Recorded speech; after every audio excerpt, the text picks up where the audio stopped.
News from the state capitol now. Should our state's constitution be reshaped, and should you have a say in exactly how that would look? Today, Governor Jeff Landry spoke with media to share why he says this year is crucial to getting a new constitution in front of voters.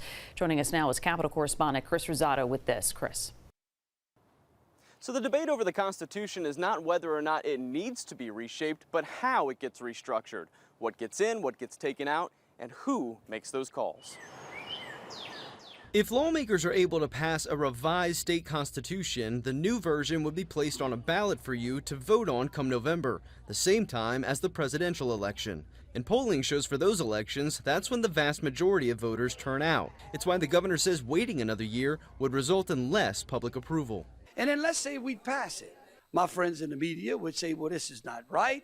Only 20% of Louisianians would have made a decision for everyone. Landry campaigned largely on solving crime, but also promised significant tax reform. And before next year, when the state heads into a fiscal session, he'd like to have that promise fulfilled in order to avoid making cuts to the only two places that can be made: education and healthcare. And think about that. Think about those two issues: healthcare and education, two places under which this state is dead last hit. Even though you, the voter, will have the ultimate say in whether or not this new constitution would become official at the ballot box, there are still those who want to see more public input before it makes it onto the ballot. We want to rush a constitutional convention down the throats of the people of Louisiana without their input. When you yourself say you've been working on it since 2009, and we're gonna do it in what, 5 weeks? The big bucks they paying us don't cover what I'm doing now, so it's damn sure not gonna cover the extra work that we're about to put on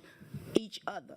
Don't think about the people only in your district, because this is a state and we have to work together as a collective. An amendment was adopted to make sure nothing in Article 1 could be touched during the convention. That's where all of our fundamental rights are protected, something Governor Landry says should put everyone at ease. We're not going after your guns or your pro-life stances or your right to vote or any of those things. That's already been guarded off. It's been walled off. So lawmakers still have to vote on whether or not they're going to have this convention in the first place. If they vote yes, it'll kick off late next month.